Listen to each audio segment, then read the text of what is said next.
ವಿಧಾನಸಭಾ ಅಧಿವೇಶನದಲ್ಲಿ ಇವತ್ತು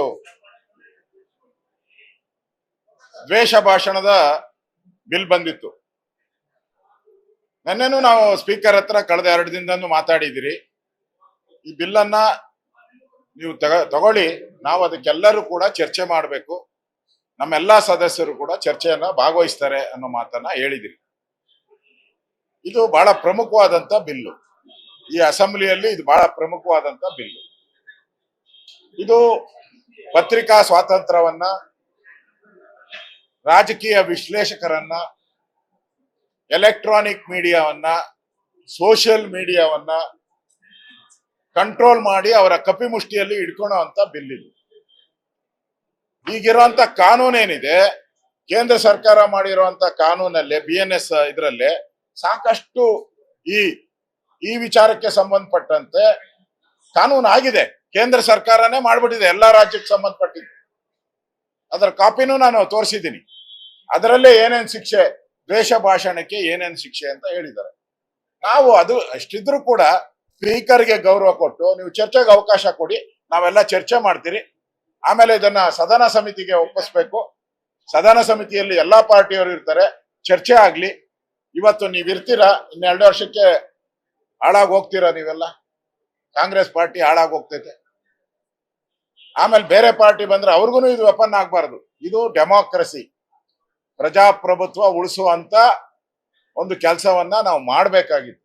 ಆದ್ರೆ ಯಾರು ಈ ದೇಶದ ಮೇಲೆ ಎಮರ್ಜೆನ್ಸಿ ತಂದು ದೇಶದ ಪತ್ರಿಕೆಗಳನ್ನ ಜೈಲಲ್ಲಿಟ್ರು, ನ್ಯಾಯಾಧೀಶರುಗಳನ್ನ ಜೈಲಲ್ಲಿಟ್ರು, ಅಟಲ್ ಬಿಹಾರಿ ವಾಜಪೇಯಿ, ಅದ್ವಾನಿಯವರಂತ ನಾಯಕರನ್ನ, ಜಾರ್ಜ್ ಫರ್ನಾಂಡಿಸ್ ಅಂತ ನಾಯಕರನ್ನ, ದೇವೇಗೌಡರನ್ನ ಎಲ್ಲರನ್ನು ಜೈಲಿಗಟ್ರು. ಅದೇ ಒಂದು ರಾಜಕೀಯ ಪಕ್ಷದಿಂದ ಇವತ್ತು ಈ ಬಿಲ್ ಬಂದಿರುವಂತದ್ದು ಕಾಕತಾಳೀಯ ಪಕ್ಕ. ಅಂದ್ರೆ ಆ ಸಂಸ್ಕೃತಿ ಅವರ ತಲೆಯಲ್ಲಿ ಬಂದ್ಬಿಟ್ಟಿದೆ. ಎಮರ್ಜೆನ್ಸಿ ಏನು ಕಾನೂನು ಮಾಡಿದ್ರು ಅದೇ ರೀತಿ ಕಾನೂನನ್ನ ತಂದಿದ್ದಾರೆ. ಇದರಿಂದ ಪತ್ರಿಕಾ ರಂಗ ಇರ್ಬೋದು, ರಾಜಕೀಯ ವಿಶ್ಲೇಷಕರು ಇರ್ಬೋದು, ಎಲ್ಲರಿಗೂ ಕೂಡ ಮುಂದಿನ ದಿನಗಳಲ್ಲಿ ದೊಡ್ಡ ಅನಾಹುತ. ಜೈಲು ಇಲ್ಲ ಬೇಲು, ಇವೆರಡೇ. ಸೀದಾ ಜೈಲು ಗಡ್ತಾರೆ, ಬೇಲು ಸಿಕ್ಕಲ್ಲ. ಆ ಪರಿಸ್ಥಿತಿ ಇವತ್ತು ರಾಜ್ಯದಲ್ಲಿ ತಂದಿದೆ. ಇವ್ರಿಗೆ ದ್ವೇಷ ಭಾಷಣ ಮಾಡೋರು ಮೊನ್ನೆ ಬಿಜೆಪಿಯ ಸೋಷಿಯಲ್ ಮೀಡಿಯಾದಲ್ಲಿ ಕಳೆದ 2 ತಿಂಗಳಲ್ಲಿ ಎಷ್ಟು ಜನದ ಮೇಲೆ ಕೇಸ್ ಹಾಕಿದ್ರ? ಅವಾಗ 20 ಜನದ ಮೇಲೆ ಕೇಸ್ ಹಾಕಿದ್ರ. ಆಗ್ಲೇ ಕೆಲವರು 5 ದಿನ 6 ದಿನ ಜೈಲಲ್ಲಿ ಬಂದಿದ್ದಾರೆ, ಕೆಲವರು 20 ದಿನ ಜೈಲಲ್ಲಿ ಬಂದಿದ್ದಾರೆ. ಈಗಾಗ್ಲೇ ಇರೋ ಕಾನೂನಲ್ಲಿ ಏನ್ ಪರ್ಮನೆಂಟ್ ಆಗಿ 10 ವರ್ಷ ಜೈಲಲ್ಲಿ 8 ವರ್ಷ ಜೈಲಲ್ಲಿ ಇಡಬೇಕು ಅಂತ ತೀರ್ಮಾನ ಮಾಡಿದ್ದೀರಾ? ಅವ್ರು ತಂದಿರುವಂತ ಕಾನೂನುಗಳೇನಿದೆ, ಈಗ ನಮ್ಮ ಬೆಲ್ಲದವರು ಇದು ಕುರಾನಲ್ಲಿ ಏನೋ ಇದೆ, ಅದನ್ನ ನೋಡ್ಬಿಟ್ರೆ 100 ಕೇಸ್ ಹಾಕ್ಬೇಕು, ಅಷ್ಟು ಭಾಷೆ ಇದೆ ಅದರಲ್ಲಿ. ಹಂಗಾರೆ ಅದನ್ನೆಲ್ಲ ಬ್ಯಾನ್ ಮಾಡ್ತೀರಾ ನೀವು? ಯಾವ್ಯಾವ್ದೋ ಇದೆಯಲ್ಲ, ರಾಮಾಯಣ, ಮಹಾಭಾರತ, ಕುರಾನು ಎಲ್ಲದರಲ್ಲೂ ಇದೆ. ಅಂದ್ರೆ ಇವರ ಉದ್ದೇಶ ಬಿಜೆಪಿಯನ್ನ ಬಗ್ಬಡಿಬೇಕು, JDS ಅನ್ನ ಬಗ್ಬಡಿಬೇಕು ಅನ್ನೋ ಒಂದೇ ಒಂದು ಕಾರಣಕ್ಕೆ ತಂದಿದ್ದಾರೆ. ಮತ್ತೆ ಅವರು ಪರಮೇಶ್ವರ್ ಹೇಳಿದಲ್ಲ, ಮಾತತ್ರ ಮೈಕ್ ಹಿಡಿತಾರೆ ನನ್ ತಂದು ಅಂತ. ಇನ್ಮೇಲೆ ಮೈಕು ಹಿಡಿಯಂಗಿಲ್ಲ, ಆ ಪರಿಸ್ಥಿತಿ ಬಂದಿದೆ. ಇವತ್ತು ಏನು ಸ್ಪೀಕರ್ ನಡವಳಿಕೆ ಇದೆಯಲ್ಲ, ಇದು ಸರಿ ಇಲ್ಲ.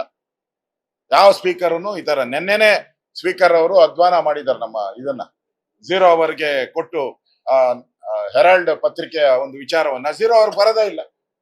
ಇವತ್ ಮತ್ತೆ ಚರ್ಚೆ, ಬಿಲ್ ಯಾವತ್ತೂ ಹಿಂಗಾಗ್ಬಾರ್ದು, ಚರ್ಚೆ ಆಗ್ಬೇಕಾಗಿ, ಚರ್ಚೆ ಆಗಿ ಅದಾದ್ಮೇಲೆ ನಾವು ಕೂಡ ಅದರಲ್ಲಿ ಡಿಬೇಟ್ ಮಾಡಕ್ಕೆ ಸುಮಾರು 12 ಜನ ನಮ್ಮ ಶಾಸಕರು ಡಿಬೇಟ್ ಮಾಡಕ್ಕೆ ಇದ್ರು. JDS-ನ ಶಾಸಕರು ಡಿಬೇಟ್ ಮಾಡ್ತಾ ಇದ್ರು, ಆಡಳಿತ ಪಕ್ಷದವ್ರು ಮಾಡ್ಬೇಕು, ಡಿಬೇಟ್ ಮಾಡ್ಬೇಕಾಗಿ.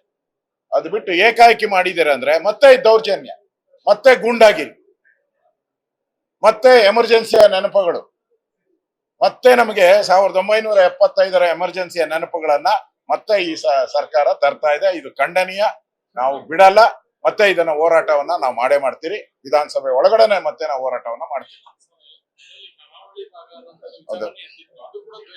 ಅಲ್ಲಲ್ಲ, ಕರಾವಳಿ ನೋಡಿ,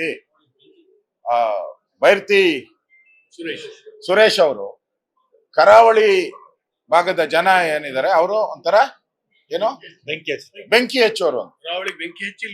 ಕರಾವಳಿ ಬೆಂಕಿ, ಇದು ಸರಿ ಇಲ್ಲ, ಇದು ತಪ್ಪು, 100% ತಪ್ಪು. ಆ ತರ ಹೇಳೋ ಮುಖಾಂತರ ಈ ಸರ್ಕಾರದ ಭಾವನೆ ಏನು ಅಂತ ಅರ್ಥ ಆಗಿದೆ. ಇಡೀ ಕರಾವಳಿ ಜನಕ್ಕೆ ಅವಮಾನ ಮಾಡಿದ್ದಾರೆ.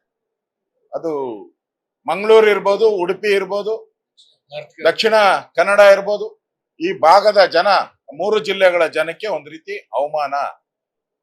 ಅವಮಾನ ಮಾಡಿದ್ದಾರೆ. ಇದಕ್ಕೆ ಅಕ್ಷಮ್ಯ ಅಪರಾಧ. ಇದಕ್ಕೆ ನೇರವಾಗಿ ಕಾಂಗ್ರೆಸ್ ಪಾರ್ಟಿನೇ ಕಾರಣ.